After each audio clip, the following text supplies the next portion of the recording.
साथ अगर ज़्यादा जायज़ रूप से आप भाटी को जिस दिन ज्वाइनिंग करा रहे थे तब उसके साथ अच्छे विचार रखकर उसके साथ बैठकर बात कर सकते थे।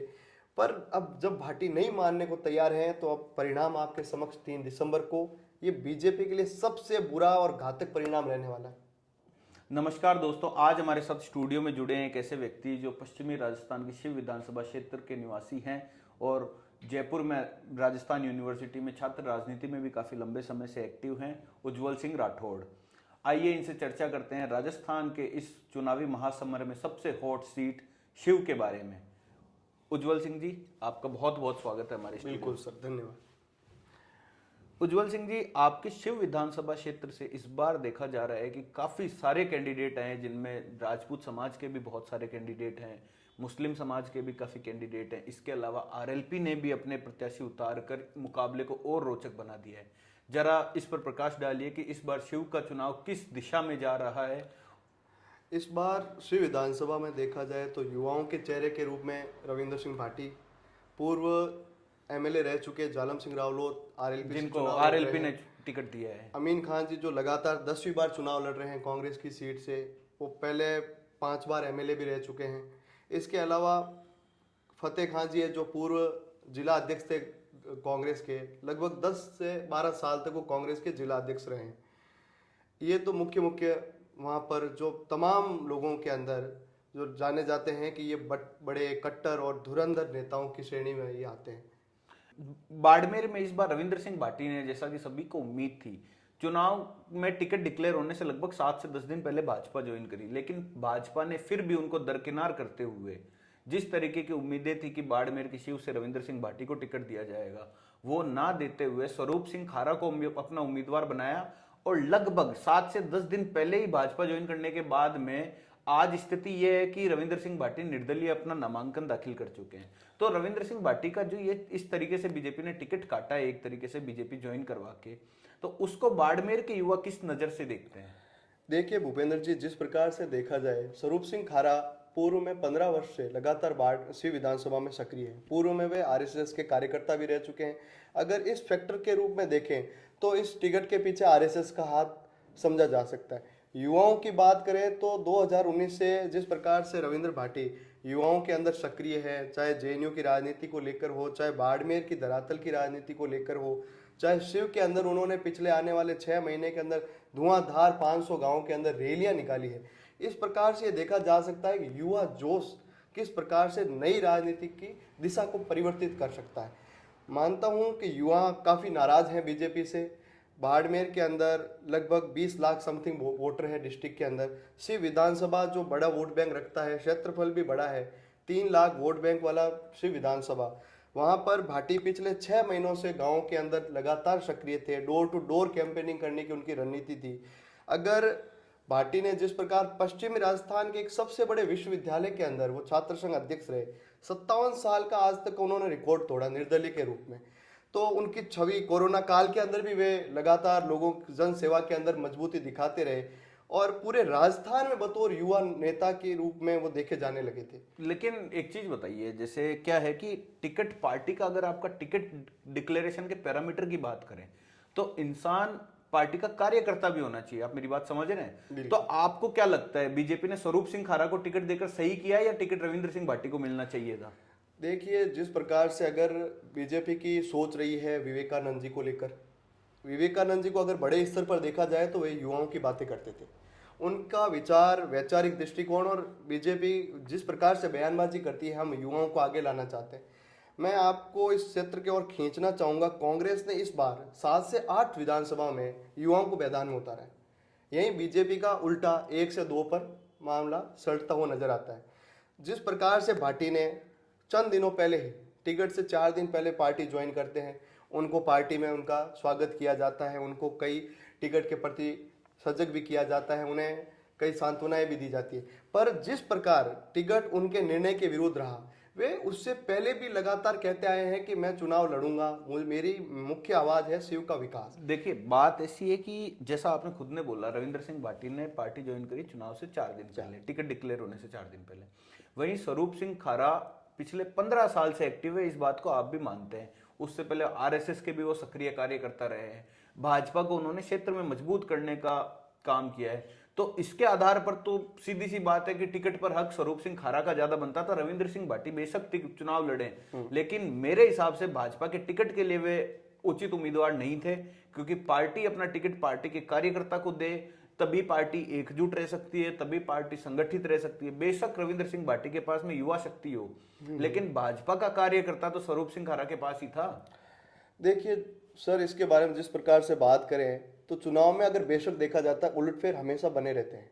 कई लोग बीजेपी छोड़कर जाते हैं, कई लोग कांग्रेस से उठकर आते हैं। चाहे जिस प्रकार उदाहरण देखिए आप गिरिराज सिंह मलिंगा का देख लीजिए, जब बारी धौलपुर से वो चुनाव की टिकट मांग रहे थे, उनका कांग्रेस ने टिकट काटने के अगले दिन 6 तारीख को ही उन्हें टिकट वहां से दिया जाता है और वो अंतिम दिन है। लेकिन गिरिराज सिंह मलिंगा और रविंद्र सिंह भाटी में बहुत बड़ा फर्क है। गिरिराज सिंह मलिंगा सिटिंग एमएलए थे साहब, तो रविंद्र सिंह भाटी अभी सिटिंग एमएलए नहीं थे। विचार के रूप में आप जैसे भूपेंद्र जी बात करते हैं, तो एकदम जो व्यक्ति कांग्रेस का है उसके रात को ही एक ही दिन के अंदर पूरे विचार बदल तो नहीं जाएंगे। विचार बिल्कुल नहीं बदल जाते, भाजपा लेकिन का विनेबिलिटी भी तो एक क्राइटेरिया होता है। बिल्कुल। गिरिराज सिंह मलिंगा सिटिंग एमएलए है, तो विनेबिलिटी का फैक्टर वो फुलफिल करते हैं। लेकिन क्या आप मानते हो अभी आजकल के राजनीतिक परिदृश्य में रविंद्र सिंह भाटी शिव विधानसभा से चुनाव जीत सकते हैं? और क्या वो एक उचित उम्मीदवार है? क्या उनको चुनाव लड़ने के लिए एलिजिबल भी है? क्या उन्हें चुनाव लड़ना चाहिए, या उन्हें समाज हित में एक बार किसी दूसरे उम्मीदवार को सपोर्ट देकर चुनाव में बैठ जाना चाहिए, शांत बैठना चाहिए? और अभी रविंद्र सिंह भाटी की उम्र 27-28 साल के आसपास है, तो क्या उन्हें आगे आने वाले भविष्य में अपनी संभावनाएं तलाशनी चाहिए? नहीं, जिस प्रकार युवाओं ने रविंद्र भाटी को इस आवाज तक पहुंचाया है, इन बुलंदियों तक युवाओं ने ही उनको काबिलियत के साथ पहुंचाया है। मैं मानता हूं 25-26 साल के अंदर सचिन पायलट एमपी बन गए थे, रामनिवास गावड़िया 27 साल के अंदर एमएलए बन जाते हैं। इनके अलावा कई युवा नेता हैं जो चंद उम्रों के अंदर ही अपने आप को उन राजनीतिक पायदान पर पहुंचा। एक युवा जिस प्रकार से शिव विधानसभा के अंदर अगर आपने गौर से देखा होगा तो 500 गांवों तक दौड़ने वाला ना तो भाजपा का कैंडिडेट होगा ना कांग्रेस का कैंडिडेट होगा। रही वैचारिक बात, भाटी पूर्व में 19 से कहते आए हैं कि मैं एबीपी का कार्यकर्ता रहा हूं, मेरी विचारधारा बीजेपी से जुड़ी है, कुछ गलतियों के कारण मुझे छात्र संघ चुनाव भी निर्दलीय लड़ना पड़ा था, परंतु मैं अपनी पार्टी की पृष्ठभूमि बीजेपी में ही तलाशता हूं। कई मीडियाओं के सामने, कई खुद तो जब पृष्ठभूमि आप बीजेपी में तलाशते हैं, तो फिर ऐसी अचानक से आपके सामने रातों रात कौन सी परिस्थितियां खड़ी हो जाती है कि आपको हर चुनाव में बीजेपी से बगावत करके चुनाव लड़ना पड़ता है? चाहे वो जेएनयू का खुद का छात्र संघ चुनाव हो, चाहे अरविंद सिंह भाटी का छात्र संघ चुनाव हो, या फिर अब शिव विधानसभा का चुनाव हो। ऐसी हमेशा ही ऐसी कौन सी परिस्थिति होती है जब आप पार्टी की आइडियोलॉजी की बात करते हैं, तो फिर क्या आपको उस आइडियोलॉजी को सपोर्ट नहीं करना चाहिए? बिल्कुल भूपेंद्र जी, जिस प्रकार से देखा जाए परिवार, पार्टी एक परिवार है। व्यक्ति नाराज भी होता है, व्यक्ति खुश तो भी लेकिन होता है। व्यक्ति नाराज हो, एक बार नाराज हो, 2 बार नाराज हो, व्यक्ति हर दूसरे दिन ही नाराज हो रहा है, तो उसका फिर क्या करा जाए? पर जिस प्रकार से अगर आप भाटी की विचारधारा समझे, चाहे भाटी के कहे हुए शब्दों को देखें, उसने कहा था मेरे को चुनाव लड़ना है, मैं जनता के बीच में आया हूं, जनता मुझे चाहती है, और उन्होंने ये भी कहा कि मुझे जनता ही तय करेगी कि मुझे चुनाव लड़ना है नहीं लड़ना है। ये आखिर लोकतंत्र है, जनता जनार्दन है, यहाँ जनता ने स्वीकार किया जिसको सर ताज पे उस पर विराजेगा। तो मैं मानता हूं कि अगर जनता भाटी को चाहती है और भाटी अगर इन्हीं बुलंदियों के साथ जगह है, तो जो माहौल शिव में अभी बना हुआ है रविंद्र भाटी के पक्ष में, मैं मानता हूं तमाम किसी भी चुनौतियों के साथ रविंद्र भाटी ये चुनाव श्योरिटी के साथ जीतेंगे। लेकिन क्या आप ये नहीं मानते कि जैसे रविंद्र सिंह भाटी ने हमेशा समाज सर्वोपरि की बात करी है, चाहे वो जेएनयू का छात्र संघ चुनाव हो जिसमें मोती सिंह जोधा चुनाव लड़ने के लिए आपके अनुसार भी, मेरे हिसाब से तो अरविंद सिंह भाटी के कंपैरिजन में मोती सिंह जोधा ज्यादा एलिजिबल थे कि वो चुनाव लड़े, लेकिन फिर भी रविंद्र सिंह भाटी ने मोती सिंह जोधा को यह कहते हुए शांत करवाया कि समाज सर्वोपरि और आपको अगले साल चुनाव लड़ना चाहिए। तो आज जब स्वरूप सिंह खारा और राजपूत समाज के दूसरे बड़े नेता जिनमें जालम सिंह रावड़ोत भी हैं, वो जब चुनाव लड़ रहे हैं, तो क्या समाज सर्वोपरि मानते हुए रविंद्र सिंह भाटी को आज नहीं बैठ जाना चाहिए?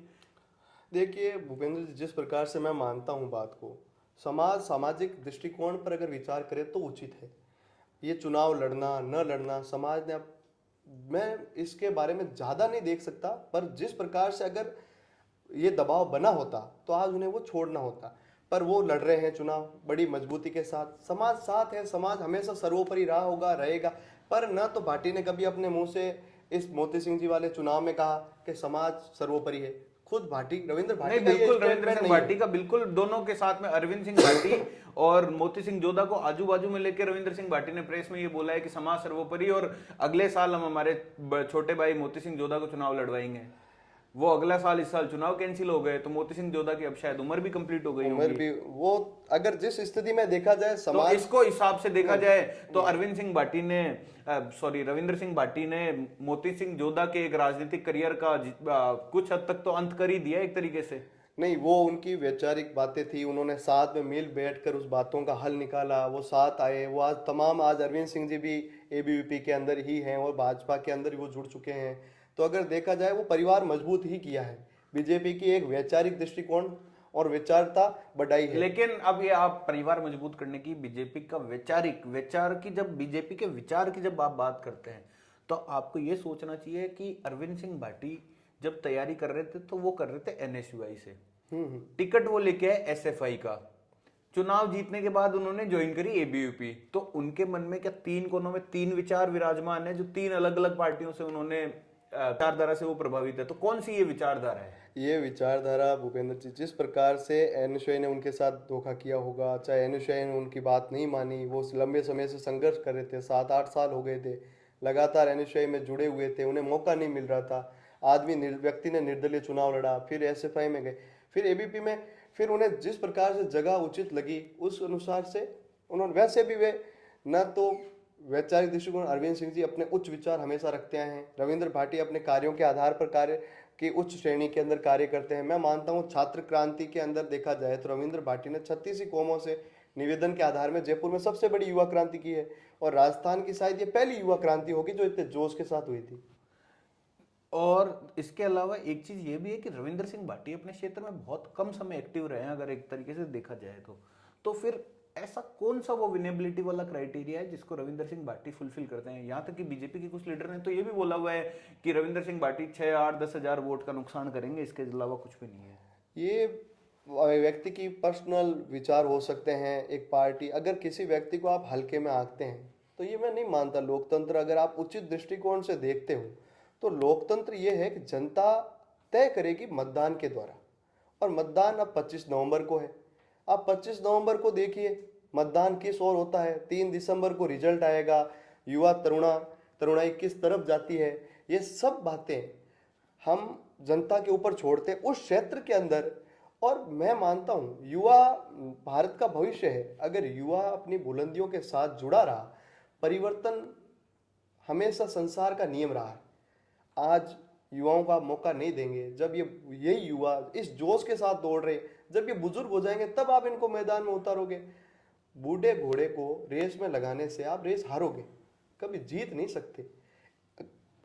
कि आप जिस प्रकार से सोचते हो, व्यक्ति युवा जोश के साथ अगर चुनाव में उतरता है तो ये चुनाव जोश के साथ विधानसभा में अपनी बात को पटल पर रखना, कार्य कराना।